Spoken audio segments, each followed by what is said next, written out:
Good morning, everybody. Good morning. Awesome. It is so good to see you. I hope that I was able to shake your hand, each of your hands as you walked in. If I didn't, certainly let's meet up after this. But welcome to the family. Today, as a district, we say welcome to over 200 first-time teachers and paras. What are some of the expectations the superintendent is thinking about for this coming year? They want to do great things for kids, and that's our expectation. So what do I expect? I expect them to come in and be relentless for kids. And I know with that mindset, everything else falls into place. We'll take care of curriculum maps and guiding them on standards and giving them the tools for their toolbox, but the magic is up to them. So they're going to go create great things for kids. Speaking of great beginnings, I had the opportunity to follow two up-and-coming new teachers full of hope for the coming year. And here are their thoughts. I think the process is very beneficial. I know for myself, being a first-time teacher, I'm coming into a new environment, so it's definitely beneficial for me just to know what the expectations are, the standards for the Marion County School Board system, and just what's expected of me, you know, boundaries. So I think this is a very, very good process that they have outlined for new teachers. Did you set the expectations? Did you actually communicate? And then did they retain it? Did they actually understand what you said? So making sure that they know the expectations. I initially started as a para and then became a teacher, so I kind of felt like I didn't have a chance to kind of review all of these strategies and things that I can use in my classroom and a lot of the resources, so this day has been fantastic. I love it. Certain people in the classroom, and then you kind of trade off, so like you have a specific question and then you pair up, so it's like you raising your hand, you pair up, and then you ask that question, and then once you ask that question you move on to the next group of people, so it's just like you're constantly moving. And I think that was one of the problems that I kind of had earlier on in the last year, was that I had activities that kind of ended, and it was like, where do we go from here? So you kind of have floaters kind of floating around the room. So it was kind of nice to have an activity where it's like constantly moving and not stopping. Kind of nice to be able to connect, and so it's empowering. It's very it's strengthening my spirit to start this coming year. So today, though, we're all family. Today we are all one family. It's great, like a big family reunion. How many people love Dr. Seuss? Me! Oh, me too! And how about Miss Fancy Nancy? For the second consecutive year, the media centers at several elementary schools were open for a few hours each Wednesday over the summer. We serviced approximately 30 families and over 300 students and children. Yeah, so we're really happy with those numbers, but if it was up to me, I'd have even more coming. I look forward to it. I think it's wonderful that parents come with their children, they stay, it's not a drop-off, they stay and they get to enjoy the books. I have a grandma that comes every single with her grandbabies because she's their sitter, and they come and the little girl is reading, and she's already coming into kindergarten and she's reading already. So this is what we try to shoot for. The younger, the better, and the more they get reading before they get to school. So that's what's awesome. We have the different authors for each week. So I bring those books out and I put them on display. Kids check them in, check them out. We read different ones of those books. So I have that. We also have it up on the screen, our Engaged Classroom. We also have it in our area over here for brothers and sisters.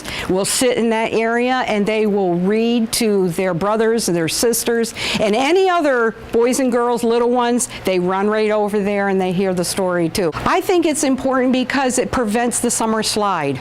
And I notice that when children don't read periodically over the summer, like every day if we can, that's what we've been pushing.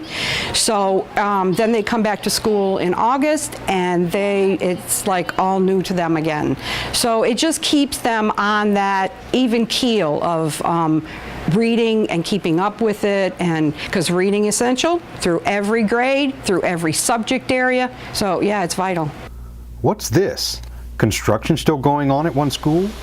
Well, at Belleview Middle School, construction was put into motion due to clay moving under some of the foundations. But that same movement also damaged sidewalks in sitting areas surrounding the courtyard. so they had to lift some buildings up just to do some leveling, and the sidewalks were buckling, so just redid the whole sidewalk.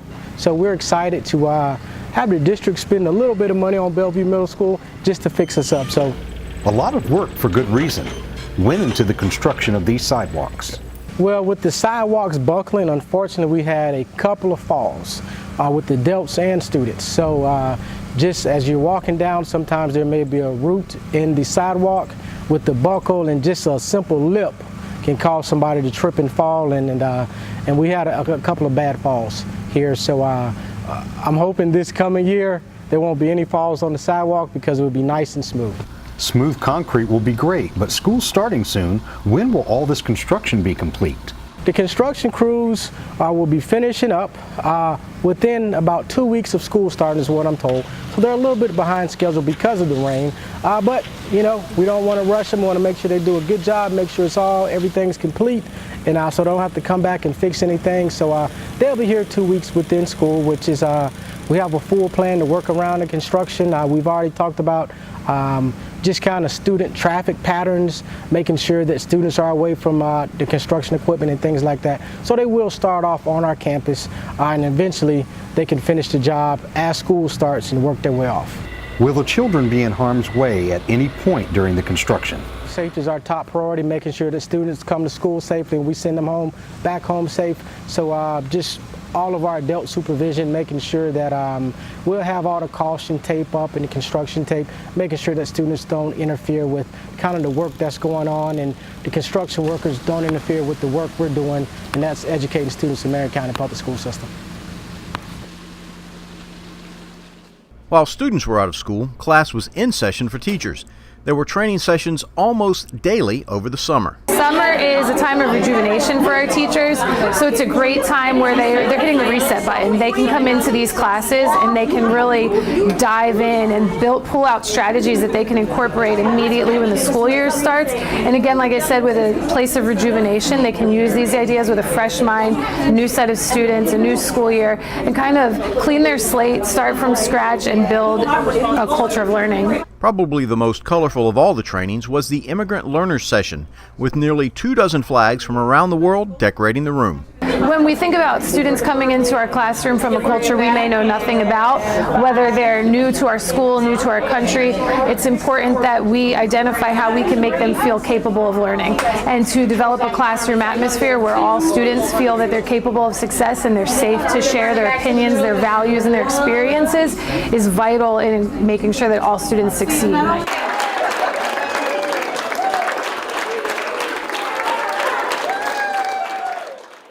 Last Friday was the end to Great Beginnings, the new teacher orientation that took place at MTI's auditorium.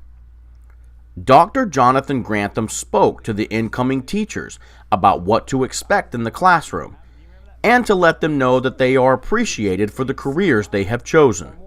You got to have a special heart to be a teacher, and it's just a calling to be a teacher, and we try to let the folks know how much we appreciate them for being teachers. But a child wants to know that their teacher cares about them, and they want to know there's some compassion towards them, and they are their role models, and they are up in front of students every day, and they do have the opportunity, they do have the privilege to change the life of a child. And if it's just one child, that's great, but to truly change the life of a child is important, and these professionals are given this unique opportunity, this unique privilege to change the lives of children every single day.